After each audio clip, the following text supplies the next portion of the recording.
À 500 députés, lorsqu'un courant politique veut avoir la majorité parlementaire, comme on dit, ils veulent que la majorité parlementaire puisse basculer, puisse quitter du FCC à un autre courant. Mais c'est impossible.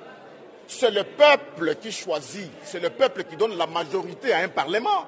Et le peuple s'est déjà prononcé, c'est une fois pour toutes. Lorsqu'un courant politique veut avoir une majorité, ce courant doit attendre les autres élections.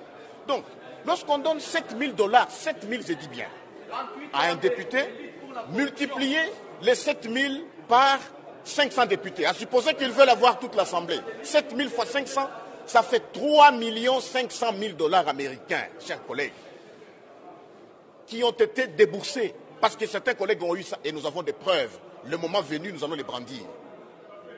Vous savez, nous saluons l'avènement de la nouvelle technologie de l'information et de la communication.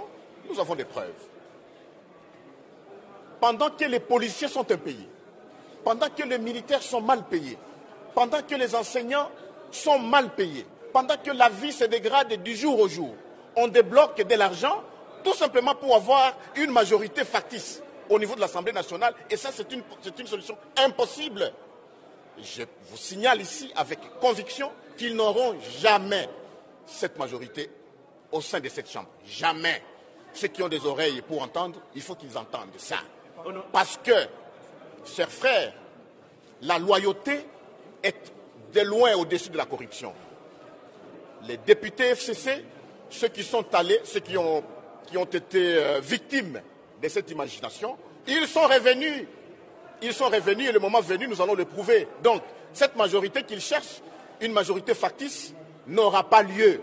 Donc, ils ont dépensé et l'argent et leur temps inutilement. Et le peuple congolais en souffre.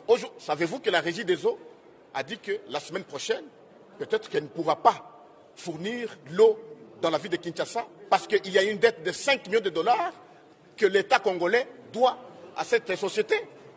C'est extrêmement grave et nous les dénonçons, nous venons de les dénoncer au niveau de la Chambre et nous les dénonçons